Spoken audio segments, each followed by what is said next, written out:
Assalamualaikum warahmatullahi wabarakatuh. Saya dari kelompok 6 ingin mempresentasikan hasil dari kerja kami yang berjudulkan tentang mengorganisasi pesan untuk presentasi dan pidato bisnis dan mengorganisasi dan menyusun pesan untuk teori dan negosiasi bisnis dengan dosen pengampu Ibu Reminta Lumban Batu, SPD MM. Di sini ada anggota kelompok kami yaitu ada Muhammad Fauji, ada Muhammad Bintang Hajaji, Muhammad Ihsan Sarija, dan saya sendiri Setiawan. Lanjut.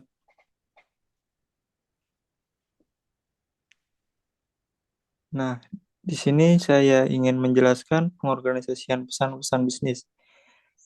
Dalam suatu organisasi, pesan-pesan yang disampaikan oleh pemimpin kepada para bawahan terkadang tidak terorganisasi dengan baik.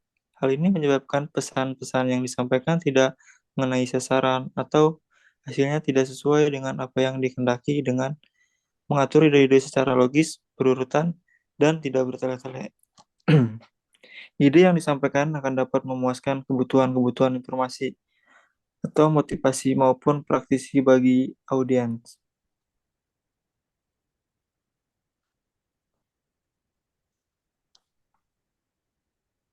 Next. Nah, di sini ada pengorganisasian pesan melalui outlet, yaitu untuk mencapai pengorganisasian pesan-pesan yang baik, maka diperlukan suatu cara agar pesan tersebut dapat berguna dan bermanfaat bagi setiap penggunanya. Hal tersebut ini dapat dilakukan dengan secara yang pertama, mendefinisikan dan mengelompokkan ide. Yang kedua, menentukan urutan dengan rencana organisasional. Yang ketiga, direct request. Yang keempat, pesan-pesan rutin good news atau goodwill.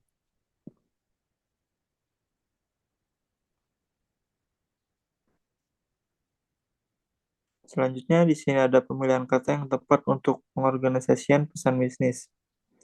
Yang pertama, pilihlah kata yang sudah familiar atau diperlukan suatu analisis audiens, terutama untuk mengetahui latar belakang pendidikan dan pengalaman audiens. Yaitu pemahaman yang baik terhadap audiens akan memberikan pengaruh yang baik bagi proses penyampaian pesan-pesan bisnis. Nah, yang kedua, ada pilihlah kata-kata yang singkat. Kata-kata yang singkat itu selain efisien juga mudah dipahami oleh audiens, tetapi kita juga harus memperhatikan kaidah penulisan bahasa yang baik dan benar. Nah, di sini yang ketiga ada hindari kata-kata yang bermakna ganda. Jadi penggunaan kata-kata tersebut akan mengakibatkan penafsiran yang bermacam-macam. Hal ini dapat mengakibatkan tidak tercapainya maksud dari pesan-pesan bisnis.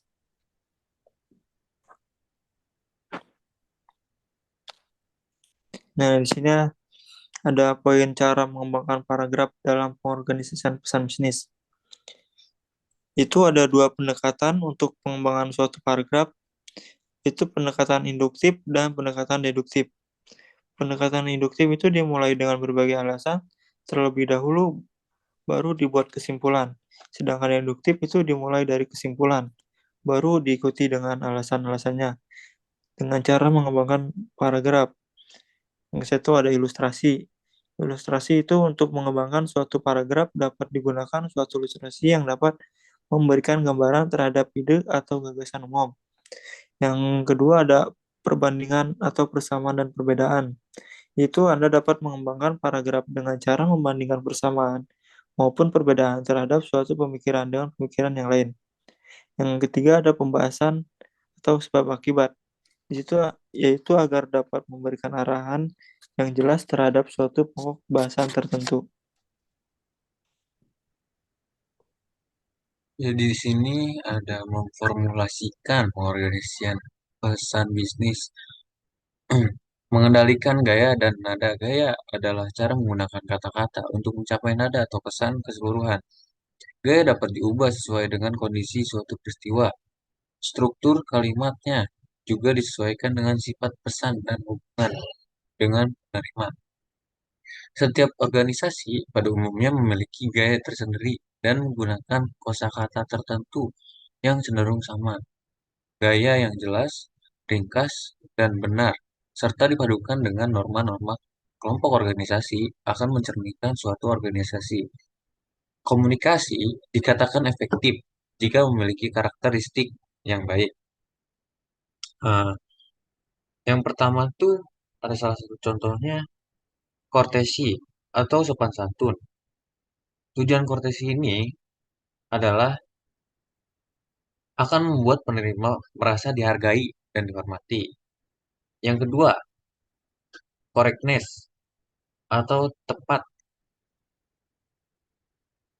Eh, Tidak terdapatnya kesalahan penulisan, baik format, tanda baca, penggunaan kata, ejaan, dan tata bahasa. Selain itu, penggunaan kata dan istilah yang tidak familiar akan membingungkan para audiens. Dan yang ketiga itu adalah ada konsisenis atau ringkas. Tidak menggunakan kata yang mubazir dan tidak mengulangi kata-kata yang tidak diperlukan.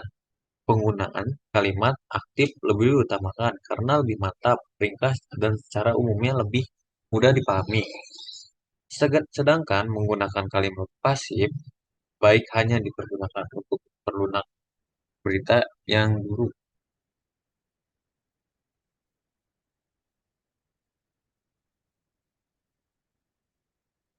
Dan di sini ada merevisi pesan bisnis dalam pengorganisasian pesan.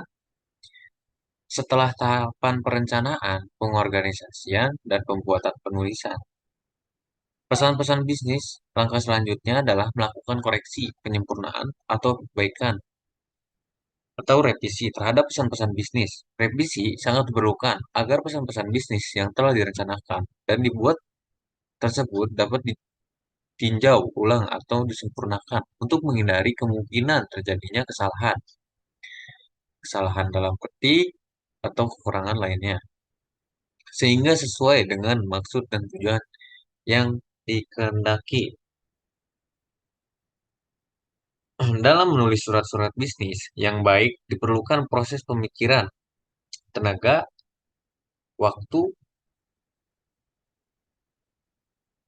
Akan berbahaya apabila menyampaikan pesan-pesan bisnis cenderung dilakukan secara asal-asalan dan ceroboh, baik dari sisi substansi, isi pesan maupun format penulisannya. Pesan-pesan bisnis berbagai terbagi menjadi dua, yaitu pesan-pesan bisnis tertulis dan pesan-pesan bisnis yang disampaikan secara lisan. Kedua bentuk itu memiliki persamaan dan perbedaan dari sisi format, penulisan, gaya penulisan, atau writing style maupun cara penyampaiannya. Proses penulisannya dalam dalam bentuk tertulis dimulai dari penulisan draft, selanjutnya dilakukan penelahan lebih lanjut dari sudut subtensi suatu pesan maupun pengorganisasian, gaya style, bahasa yang digunakan, susunan kalimat, mekanika, format, dan tata letak penulisan atau layout.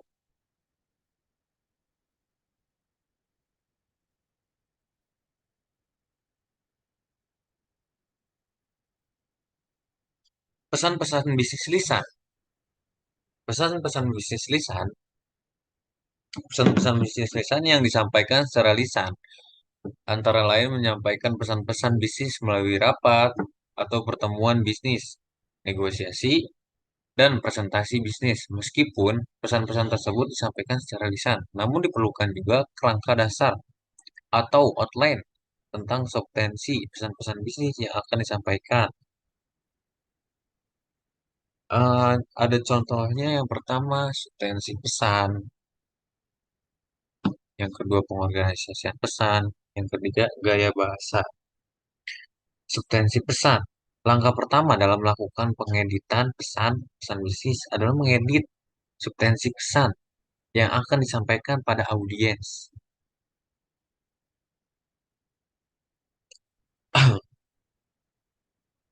Yang kedua, organisasian pesan.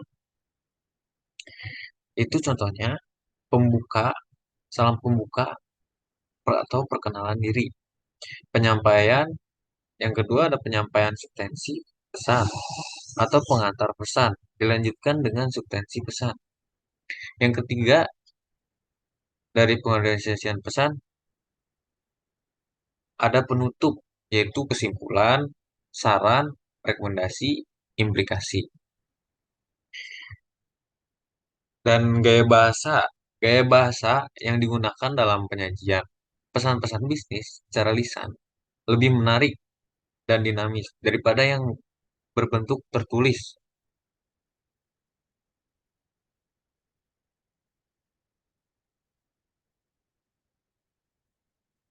Karena cara menyampaikannya yang lebih santai, luwes, dan tidak monoton. Di samping itu, melalui penyajian secara lisan, penerima akan lebih mudah memahami apa yang kita maksud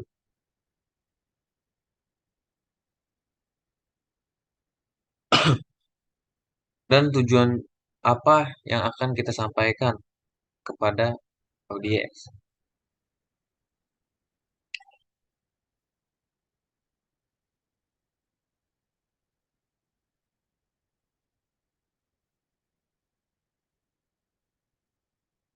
Dan di sini ada perencanaan. Pengertian perencanaan diartikan sebagai suatu bentuk kegiatan yang sudah dikoordinasikan demi mencapai suatu tujuan tertentu dan juga dalam jangka waktu tertentu.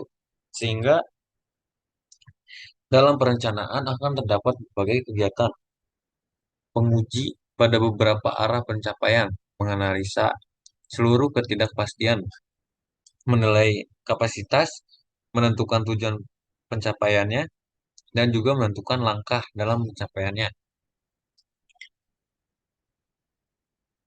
Yang pertama ada perencanaan, yang kedua ada pengorganisasian, yang ketiga ada revisi.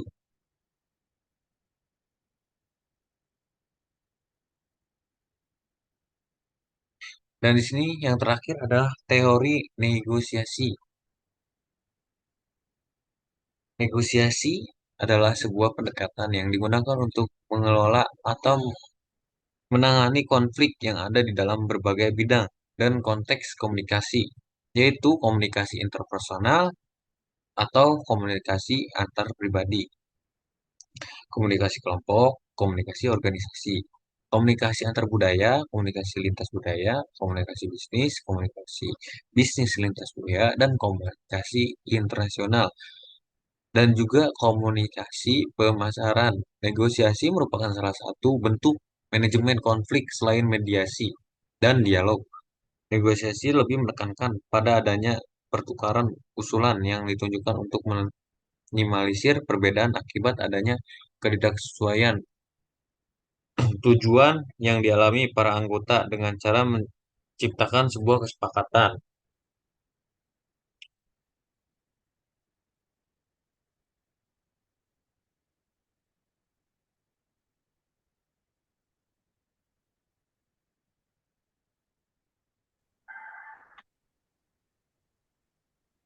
Di sini ada penutupan dari kelompok kami dan ada quotes dari kelompok kami. Jangan buang waktumu untuk orang yang tidak punya waktu untukmu. Temukanlah orang yang berpikir waktunya akan terbuang jika tak bersamamu. Dan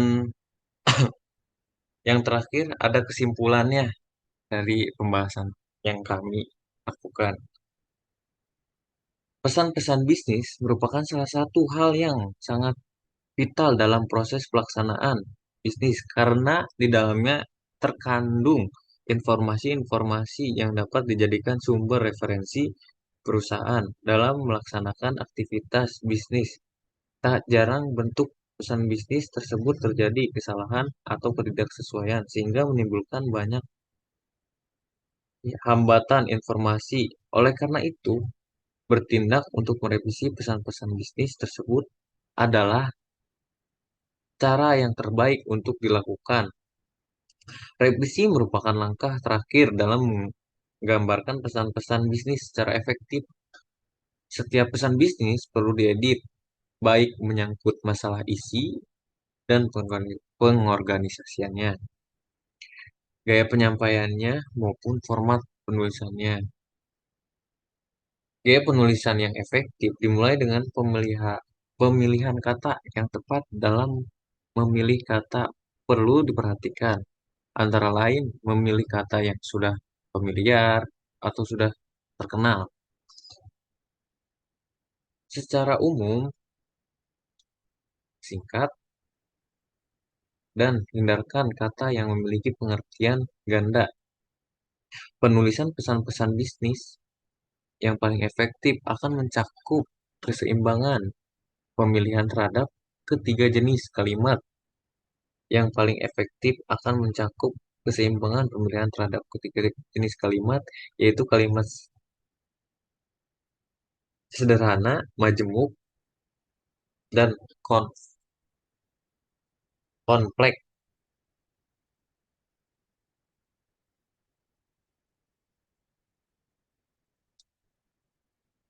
Ya, sekian dari kelompok saya, kelompok 6. Mohon maaf jika ada kesalahan kata atau ada kata-kata yang tidak berkenan.